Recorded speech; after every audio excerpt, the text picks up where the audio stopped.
So you've heard about the Appalachian Saw Shootout that's happening July 6th in Rio Grande, Ohio, www.appalachiansawshootout.com. Then you've heard that we're offering two sets of classes. We're offering firewood classes, we're offering open fuel classes. And I wanted to make a video sort of doing an intro to racing, at least based on our own rules and what to expect at our event for the guys who've never been, especially maybe some locals, things of that nature.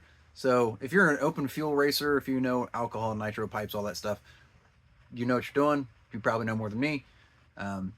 Show up to the race, help educate me a little bit so we can do a better race for next year. But for firewood racers, I wanted to give an intro to racing and sort of explain some of our rules and our thoughts behind it.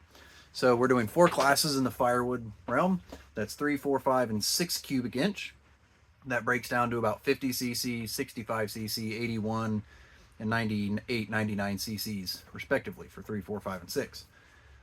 Otherwise, the rules we have for firewood classes are no heads, pump gas, all covers got to be present, working chain brake, and an air filter. So I got 2 saws here that I'm going to pull the covers off and let you look at so I can help explain some of those differences of what we're dealing with.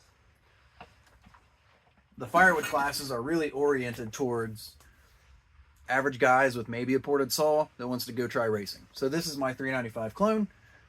You'll notice it's largely stock. The top cover is already unscrewed. I did that for making the video. Has a muffler. The muffler's been ported. Has an air filter. Stock Chinese air filter. Now, that being said, if you've got a max flow or foam or whatever, there has to be some kind of filter element that the air has to pass through to get into the saw. That's really the only way we're going to delineate that. Pull that off, and this top cover, and that's our cylinder. Now, this cylinder has had lathe work. It has had grinding in the ports, and it's had a base cut. So it can be modified. And we're not going to pull cylinders off. We're not really going to go looking for any super hokey nonsense unless you're like beating everybody by 150% cut times. But this is a ported saw, but it's a working saw. Cut firewood with it. Doesn't have any big goofy pipes that are coming out in this area. No strange induction system setups. No heads, right?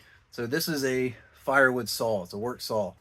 A lot of the reason we chose to go this route for our rule setup is because a lot of other races, particularly Sawfest in Marysville, that follows sort of their rule path, their rule schematic.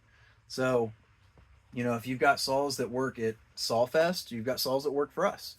And tip up, and I know Joe's race in July. A lot of our races are trying to follow the same format for firewood saws. Now, if you're really new to saws and you're saying, well, I don't know what you mean by head, things like that, is that not a cylinder head? This is my 5 cube race saw. It's also a Husky. It's not a clone. You'll notice it's got an intake block, completely different carb. You'll notice it's got a big head here where the top of the cylinder would be. There's no fins. There's nothing like that. This is what we mean when we're saying a head. That the top of the cylinder has been cut off and that there's been a new piece of metal machine to go into its place. Can firewood saws, can you work with a saw that has a head? Sure. But the whole reason you're doing this is because you're pushing beyond the conventional or the nominal limits of machine work and chamber work that you really wouldn't be able to do with conventional methods on a lathe. We'll leave it at that. This is great for an alcohol nitro saw. It's good for a running racing saw. The reason we are saying no heads in the firewood classes is because that just helps keep the playing field a little more level and even for some newbies. But also we're obviously, having those classes for more experienced racers. So let me play this video here and I'll show you an example. It's Ethan Trainer at Tip Up in Michigan. It's a really great example of how the firewood racing is going to go. You'll see the timer is going to yell 3, 2, 1, go. The time starts when your hands move off the log, and the time stops when you've made your 3rd cut. And we'll talk a bit more about that here after this.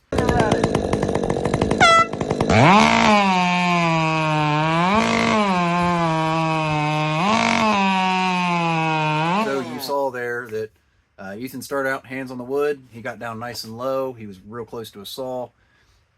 Time started, he grabs the saw, it's already on and running, picks it up, starts doing a down cut, transitions to an upcut, and back into a down cut. That was a really great example of technique and method. So if you've never done it before, I'd say watch that on loop, that little bit there, and see what maybe you can improve on with practice. That's exactly how we're doing the firewood classes. Hot start, saws on the ground idling. The time starts when you move your hands. It's done when you made your final cut. And we're going to find out who really is the fastest. And I do want to point out one thing, it's a bit of advice for somebody new to firewood racing, is that it's not just all about the saw. And it's not just all about the chain.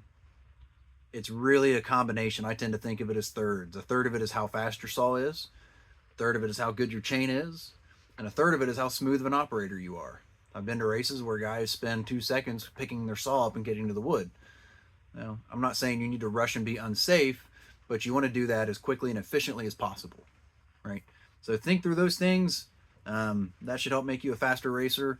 Play around with your chain profiles in your grinding. Everything's going to be an 8-inch wood, so you don't got to run a 30-foot bar. You can run a 16 on everything. Yeah, and that's really how we're going to run and operate chainsaw racing, firewood classes. The open fuel classes will be cold start on the ground, but that's for another video, and those guys probably already more prepared for that anyhow. So, firewood racing, conventional saws, port work and everything, more than happy to have. No chain rules. So if you've got some fast square grinds, or if you want to try square or hexa C83, you're absolutely welcome to do so. We look forward to seeing everybody July the 6th.